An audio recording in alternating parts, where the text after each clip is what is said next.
Hello student, कैसे हैं आप? आई होप आप सभी अच्छे होंगे। प्यारे बच्चों, आज हम करेंगे कक्षा 8 के सामाजिक विज्ञान के एडगेड अभ्यास पुस्तक के अध्याय 4 को। इस अध्याय का नाम है बच्चों न्यायपालिका। तो बिल्कुल भी देर न करते हुए बच्चों चलते हैं इस अध्याय के प्रश्नोत्तरों की ओर।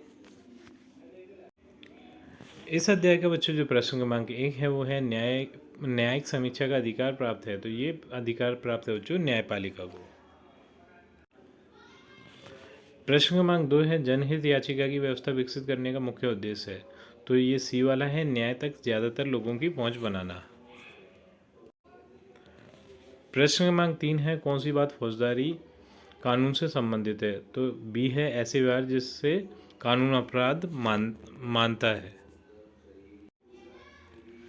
प्रश्न क्रमांक 4 है न्यायपालिका किन विवादों का निपटारा करती है। तो इसका उत्तर है न्यायपालिका नागरिक व सरकार, दो राज्य सरकारों और केंद्र व राज्य सरकारों के बीच पैदा होने वाले विवादों का निपटारा करती है। प्रश्न क्रमांक 5 है न्यायिक समीक्षा को समझाइए। तो उसका उत्तर है यदि न्यायपालिका को ऐसा लगता है कि संसद द्वारा पारित किया गया कोई कानून संविधान के आधारभूत ढांचे का उल्लंघन करता है तो वह उस कानून को रद्द कर सकती है।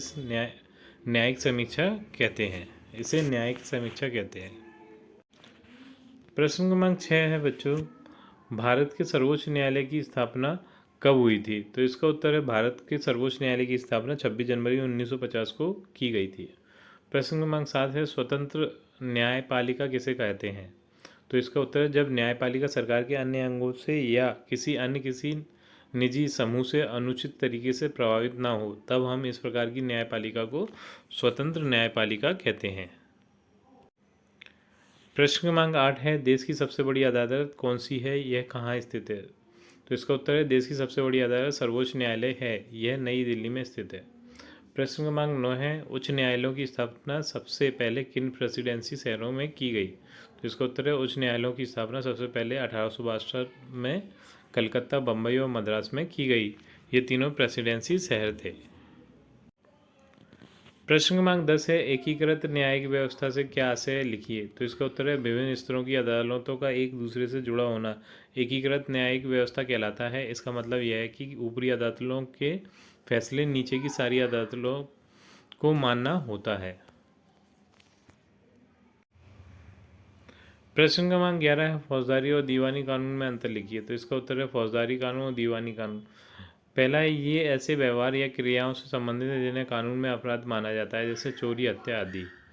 दीवानी कानून इसका संबंध व्यक्ति विशेष के अधिकारों के उल्लंघन से है, जैसे जमीन की बिक्री, चीज़ों की खरीदारी आदि।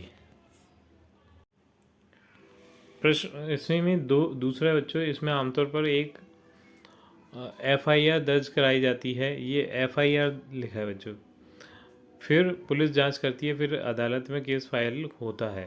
इसका दूसरा है इसमें प्रभावित पक्ष की ओर से न्यायालय में एक याचिका दायर की जाती है। तीसरा है इसका यदि व्यक्ति दोषी पाया जाता है तो उसे सजा या जुर्माना किया जाता है। इसमें तीसरा है इसमें परिस्थिति के आधार पर फैसला सुनाया जाता है।